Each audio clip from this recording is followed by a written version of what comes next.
Eu tenho utilizado a Instagraft no período de 1 ano já, e nesse período de 1 ano estou extremamente satisfeito, estou vendo algumas diferenças em relação a outros materiais de enxertia. Eu e minha equipe, a gente tem colhido bons resultados com o material, sim. Estou extremamente satisfeito. A grande vantagem, o grande diferencial do Instagraft para outros materiais de enxertia, no meu entendimento, é a presença do colágeno. Tá? E o que faz o colágeno diferente, a característica diferenciada do colágeno em relação ao material de enxertia? Ele vai dar uma possibilidade de manipulação desse material de forma mais tranquila, de forma mais fácil. Então eu tenho como agregar o material de enxertia e colocar no sítio, e muitas vezes pré-moldar esse material e colocando no sítio que a gente está colocando. Uma outra característica fundamental do colágeno é que ele já funciona como um arcabouço. Então ele tem a possibilidade de quê? De células mesenquimais diferenciadas já serem diferenciadas em osteoblastos, e vai trazer o processo inicial de uma regeneração óssea. Uma outra característica importante do colágeno é que, em função da característica da possibilidade de estruturação daquele material de enxertia, ele tem a possibilidade de manter íntegro e manter aquele material dentro do sítio cirúrgico. Nós encontramos uma possibilidade de materiais, grânulos, saindo no pós-operatório imediato. E uma última, isso descrito na literatura, extremamente importante em função da utilização do colágeno tipo 1, é a possibilidade e a necessidade desse colágeno trazer uma possibilidade de hemostasia para a minha cirurgia. Então, eu já trabalho com regenerações ósseas há algum tempo e é um tema que muito me atrai.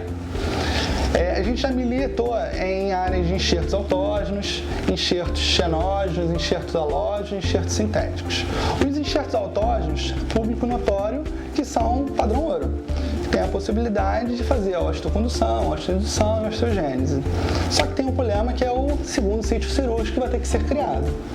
Então hoje, a minha preferência são de enxertos xenógenos do tipo bovino, de origem bovina, tá? E eu procuro sempre enxertos xenógenos do tipo bovino, porque a literatura mundial já descreve que a hidroxapatita bovina se assemelha muito à hidroxapatita do osso humano. Além disso, o grande calcanhar de Aquiles de qualquer material de enxertia, com exceção do osso autógeno, é a questão da osteoindução. Então a gente tem trabalhado com uma certa frequência com um LPRF, que é a fibrina rica em plaquetas e leucócitos, associado ao substituto ósseo, para tentar minimizar o grande calcanhar de Aquiles de um osso do tipo xenógeno bovino, que é a questão da osteoindução. A utilização da fibrina rica em plaquetas e leucócitos, o LPRF, está amplamente discutida na literatura, já em artigos indexados e tudo mais. A gente pode citar aqui o professor Chocrum, o professor Dohan, o professor Del Corso, tá? E as indicações descritas na literatura com a utilização da fibrina rica em plaquetas e leucócitos, associado ou não ao material de enxertia, a um substituto ósseo, eu posso descrever recobrimento e proteção de enxertos particulados em bloco, elevação do assoalho do seio maxilar, preenchimento de alvéolos frescos em casos de extração e preenche com alvéolos, tratamento das perfurações das membranas em casos de levantamentos de seio, perfurou uma membrana de Schneider, eu tenho a possibilidade de usar uma membrana de LPRF naquela região, tratamento de decência e fenestrações ósseas, recobrimento radicular em cirurgias periodontais. Isso está muito amplamente descrito na literatura, por inúmeros artigos indexados que contemplam essa literatura mundial. Então, existem técnicas específicas para a introdução da fibrina rica em plaquetas e leucócitos, o LPRF, nos sítios orais, sim. Tá? Quando a gente manipula a fibrina, eu tenho uma dissociação do plasma, a fibrina e as células vermelhas. E a fibrina, eu tenho uma composição nela, que a gente chama de buff coat, uma região da fibrina, aonde tem a maior liberação de fatores de crescimento.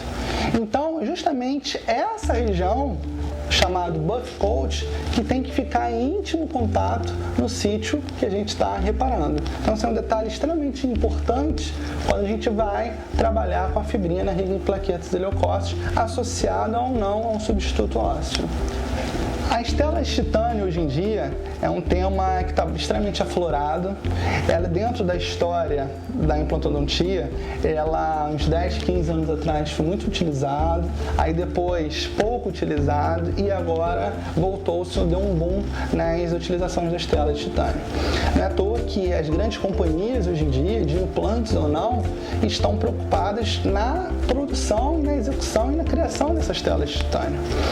Quando que a gente usa uma tela de titânio? A gente tem que entender um princípio básico de regeneração óssea guiada. O princípio básico de regeneração óssea guiada são dois pontos importantes. O primeiro ponto é entender a questão do isolamento. Eu preciso ter um isolamento daquela região para as células não diferentes das células ósseas chegarem naquela região. E eu faço isso com membranas e não com a tela de titânio. E um segundo fator importante para as regenerações ósseas guiadas é o que? A manutenção daquele arcabouço sem nenhum tipo de movimentação. E isso, sim, as telas de titânio vão me trazer. Eu tenho a possibilidade de preparar e proteger as minhas telas de titânio, o meu sítio receptor, com a tela de titânio, de forma que eu protejo e mantenho um arcabouço para o osso neoformado. Um detalhe importante que muita gente confunde é a questão de achar que a tela de titânio faz parte da ROG, a regeneração óssea guiada. A tela de titânio ela não faz parte da ROG, ela faz parte do entendimento de proteção e de manutenção daquele arcabouço que está sendo neoformado. Mas entender que isolamento se faz com membrana, então a gente entende que sempre interpostamente a tela de titânio e o osso reparado e regenerado tem que ter uma membrana, seja ela de colágeno, seja ela de PRF, aí a conduta clínica de cada um, sempre baseada em literatura. Em grandes reconstruções, eu tenho por hábito fazer uma prototipagem. Eu vou te justificar a razão disso. Por quê? Porque eu tenho a possibilidade de ter uma perspectiva e uma customização da minha tela previamente à cirurgia. Então, eu tenho o osso, o defeito ósseo naquele meu protótipo e em cima desse protótipo eu vou previamente à cirurgia, eu vou customizar essa tela. E eu tenho o quê? Um tempo cirúrgico extremamente reduzido, porque eu vou abrir meu sítio cirúrgico e a tela já vai estar o quê? Customizada. Detalhe importante, eu estou falando customização da tela. Eu não estou falando tela prototipada. São duas coisas totalmente distintas.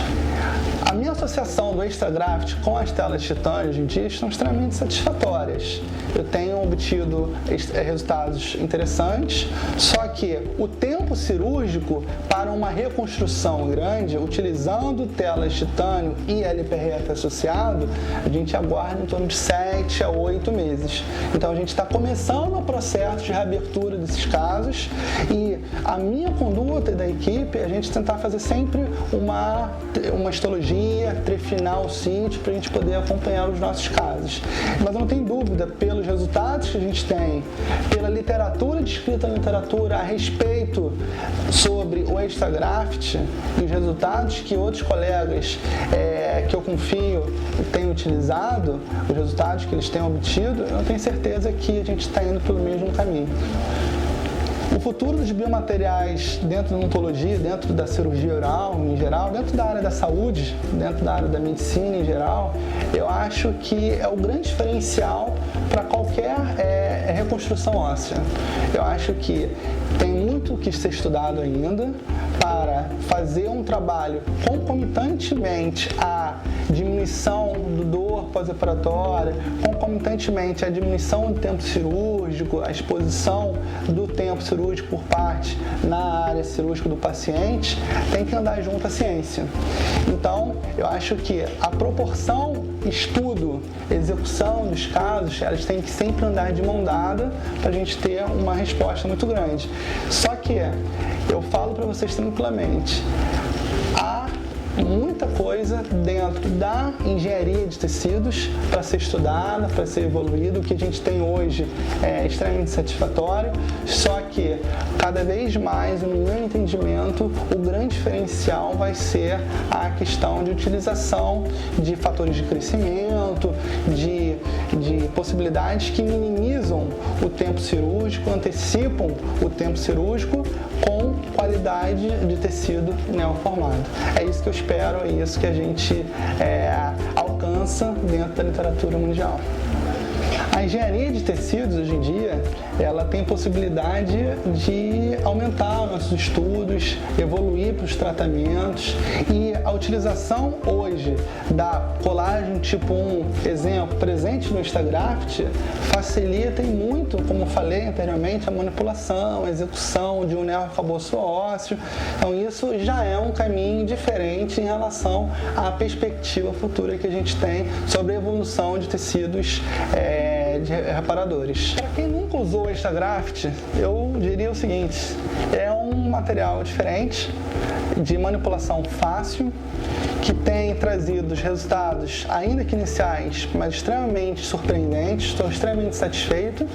E o principal, bastante literatura envolvida. E sendo enxerto bovino, eu acho que a hidroxapatita bovina se assemelhar com a hidroxapatita humana, isso facilita demais a questão de reparação tecidual.